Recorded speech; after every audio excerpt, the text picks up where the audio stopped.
Today we're going to be doing the handover video of the Swift Kon-Tiki 874. The first thing you'll come to behind the driver's door is your freshwater inlet. So you just lift the cap up, and you might need the key to unlock it, but you just twist it off, and then you'll need a hose pipe and some connectors, as most sites just provide a brass tap. And you put the hose pipe in there and then wait for the fresh tank to fill up.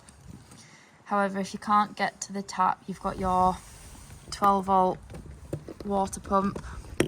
So you just attach it to there, and then you put the pump into your aqua roll or into a bucket, and then into there, and it will fill up your fresh water tank. The next thing you'll come to is your gas locker. So this will take two 6-kilogram bottles. When you're attaching your pigtail to your bottle, just remember it's left to tighten, right to loosen, and you'll need a spanner just to nip it up tight so no gas is released. And then on the top you can open and close it when you're using it. Once you've opened it on the top, just hold this little black button in for 10 seconds until you hear a whoosh of gas going through, and it means you'll get gas within the van. Next to your gas locker, you've got your outside hose. It's only cold water. What I do is make sure your water pump's on inside and you've got enough fresh water in the tank, and then you plug your shower in and you can hose off your boots and bikes. Just behind your back wheels, you've got your hookup point. In here you also have an external TV aerial if you're on a super site. But when you come to hook up your vehicle, just lift the collar, line it up, and then just push it on, and your van will be hooked up. Just below your Audi boiler vent, you've got your wet locker, so you just pull it out gently, and then you can lift the lid up, and you can store all your dirty clothes, or your wet shoes, or anything that you don't want in the van. You can just leave it in here until you get home to clean it. At the back of the van, you've got your large garage door. You've also got a light inside, so if you're coming in the dark, you can see what you're getting out of your garage. At the top of the van, you've got your two reversing cameras, and then you've got your 4 reversing sensors at the back. At the back on the passenger side, you've got another garage door. And down here you've got 12-volt. You've got some USB ports and a 3-pin socket in case you need to charge anything in the garage. You've also got a locker that will lead to under your lounge seats. You've also got another wet locker on the other side for extra storage if you need it. Just behind the back wheels, you've got an external barbecue point, so you'll need an adapter and a length of hose to attach to your barbecue. Once you've got your gas bottles turned on, you just turn the black handle so it's in the same direction as the hose, and you'll get a flow of gas. Next to your habitation door, you've got your cassette locker. So as long as the blade on the inside of the toilet is closed, you can just pull the orange handle up and it'll slide out. This handle will also extend so you can drag it along the floor instead of having to carry it, and it just pushes back in. When you come to emptying it, you just want to pull your orange spout out, unscrew the grey cap, then when you come to empty it, just push the orange button down and it'll stop it from glugging when you're emptying it. Fill it with a bit more water, give it a shake, empty it again, and then before you put it back in, just put some blue or green liquid in your cap, down the spout, and then that's your cassette emptied and ready for use. Next to your habitation door on the other side, you've got your 240 external 3-pin socket. Next to your passenger door, you've got your diesel and AdBlue. So you want to use your ignition key to open the diesel cap, and then when you come to fill up your AdBlue, if you go to a petrol station where they take Arctics, you'll find the AdBlue cheaper. It's cheaper on the pump than it is in the drums that you can buy. And then just above it, you've got your ideal tyre pressures. So to use your levelling system, the first thing you want to do is hold the on button for 4 seconds until all the lights come on. And then the first thing you want to do is press this down button. Once it's level, this middle light will go green.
You can see it's now level because the middle light has gone green.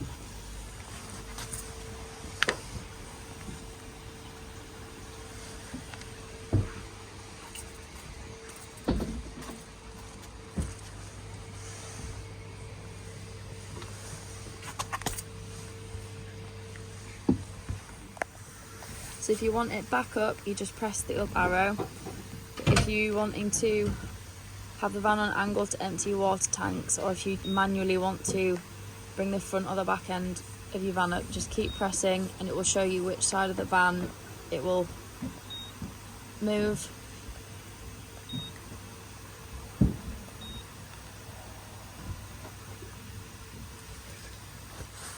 And then to get the levelling system back up and ready for travelling, you just press the up button and wait for the middle light to go green again.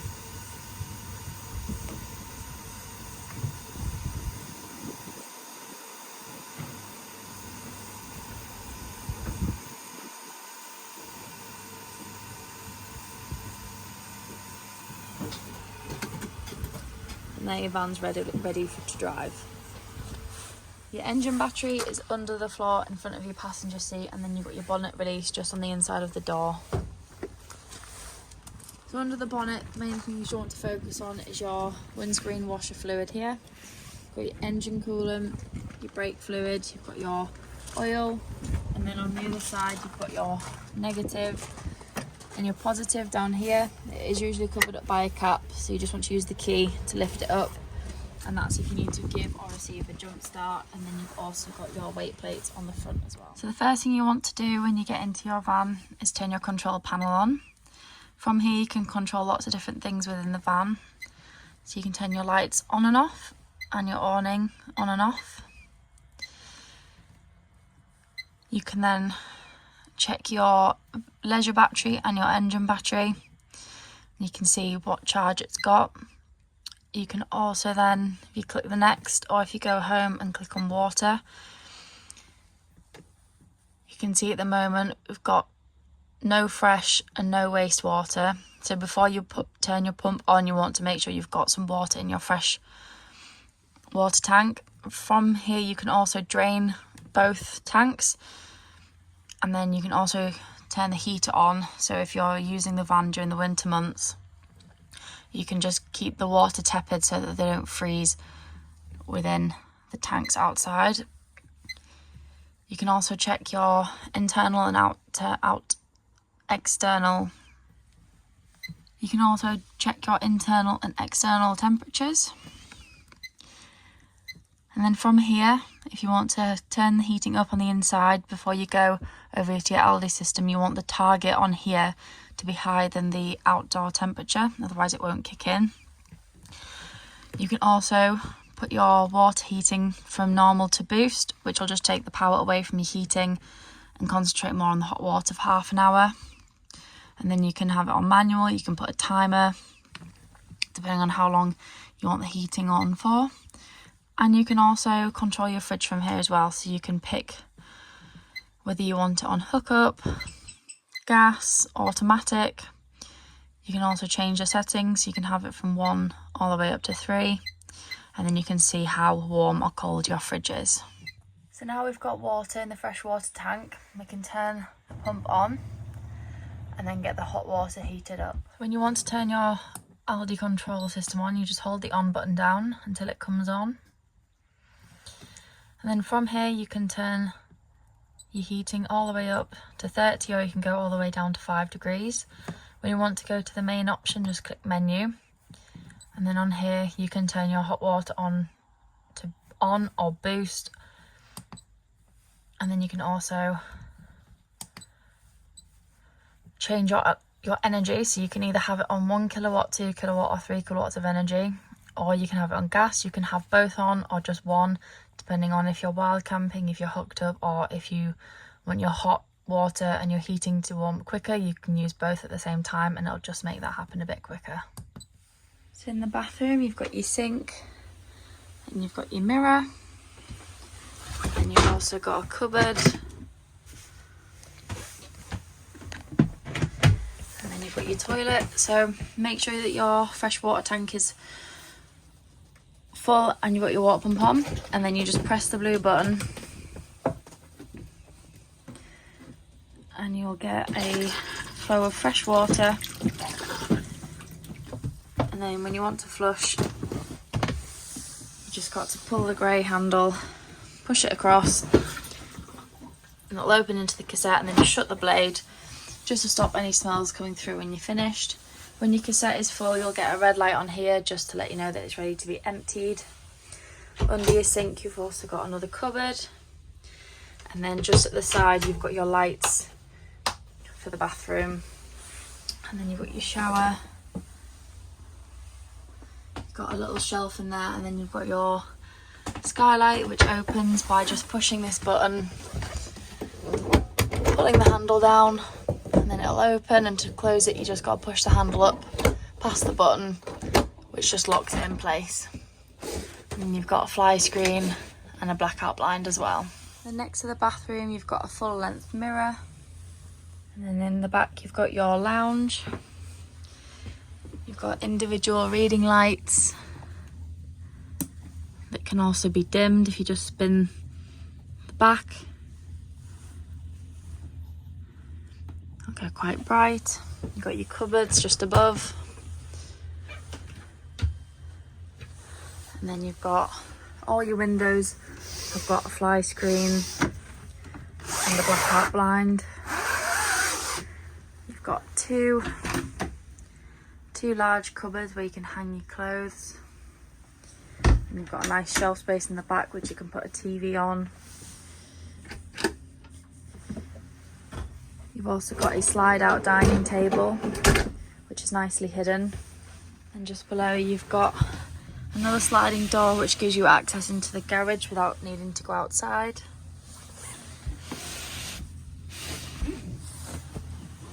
And then on the other side you've got another large wardrobe.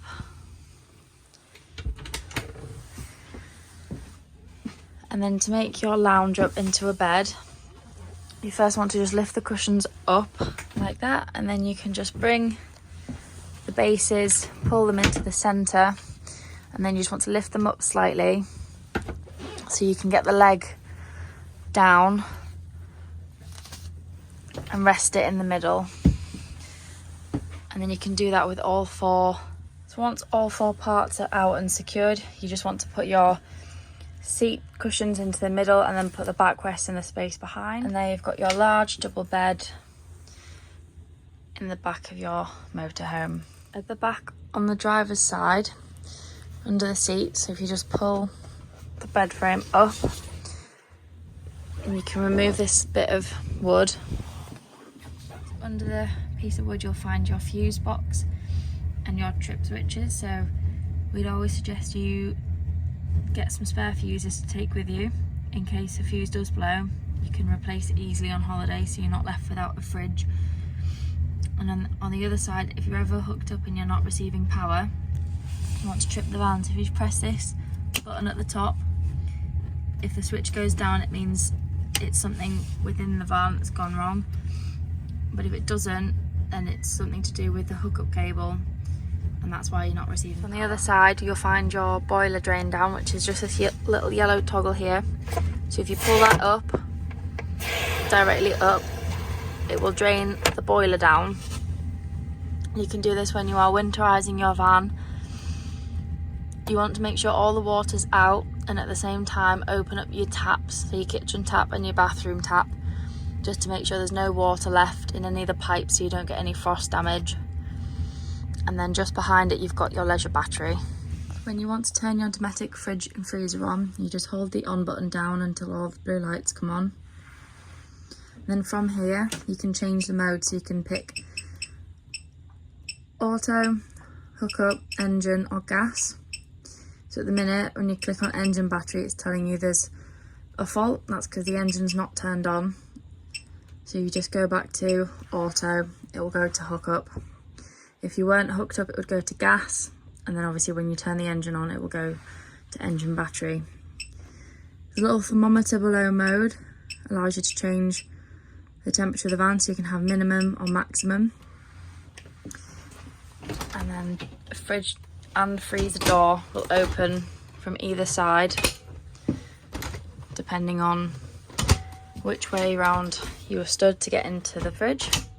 Just above your fridge freezer, you've got your TV aerial, you've got your solar charging control panel, and then you've also got your amplifier. So if you ever need a stronger or weaker signal, you can just turn the little dial round and it will help with your signal on your TV. Here you can see you've got your 3 gas burner hobs, you've got your grill, and then your oven all working on gas. Once you turn your hobs off, just remember to let them fully cool before you put the glass lid down, otherwise it will shatter and break. So we've got the hot water running, you can see the steam coming off it, and it is quite hot to the touch at the minute. So if you want to put the dining table down to make up the lower bed, you just got to press the button in the kitchen, just press the arrow down, and the table will slowly go down to its lowest point. So once the table is in the lowest position, you want to pull the support bar out all the way, and then you can fold the table, push it over. You may need to slide it across further to let it lay flat. So once the table's down and flat, you want to put your seating cushions into the middle, and then your backrest will slot nicely under the backrests into here, and then you'll get a nice flat bed. So once you flip your backrests over and then they've slotted nicely under the backrest, you'll have a nice bed in the front. And if you're making this into a bunk bed, you just want to move the backrests just onto the floor, or you can put them in the garage. Pull the tabs off the back so you can remove them easily.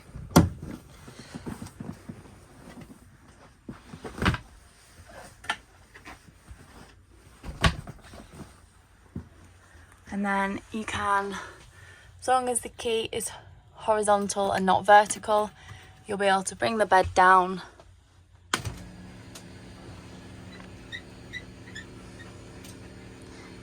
to whatever height you'd like it at. So if you're having it as bunk beds, you'll want to leave some space for the person sleeping below and above.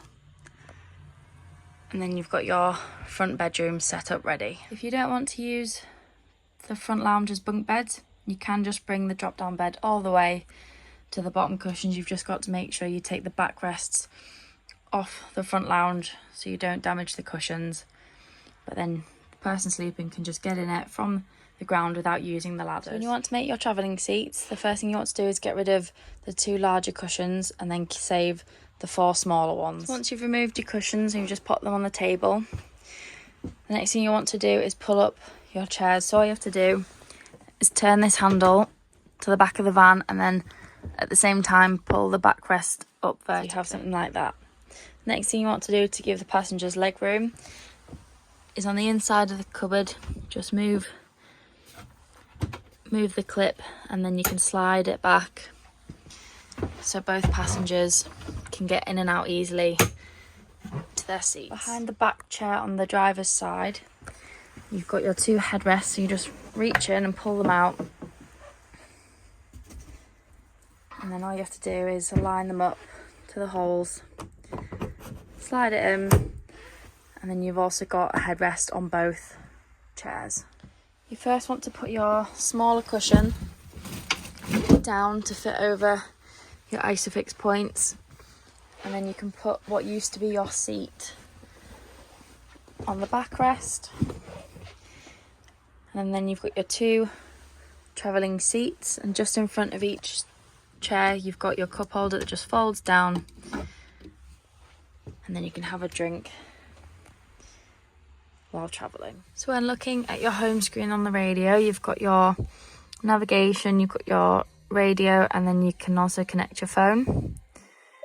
So through your radio you can have FM, DAB, or you can connect your phone through Bluetooth. You can browse lots of different channels on DAB. So in the comfort mode, you can change the fan speed all the way up to 7. You can have it blowing on your feet, your body, or up onto your face. You can also go from low all the way up to high, which is about 28 degrees.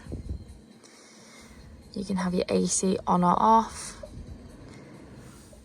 And then onto navigation.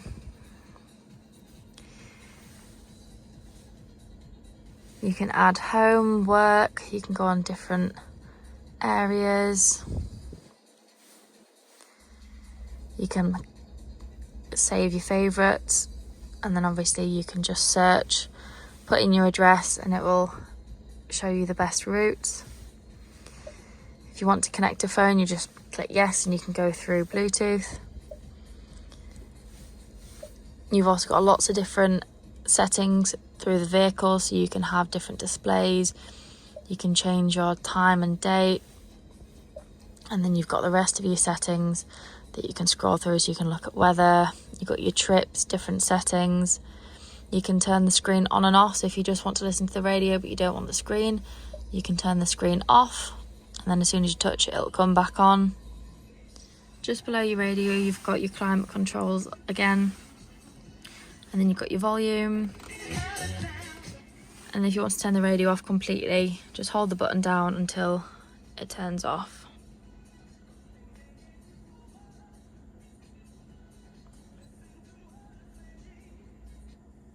On the front of your steering wheel you've got your cruise control, and then if you've got your phone connected you can answer or hang up on your phone calls.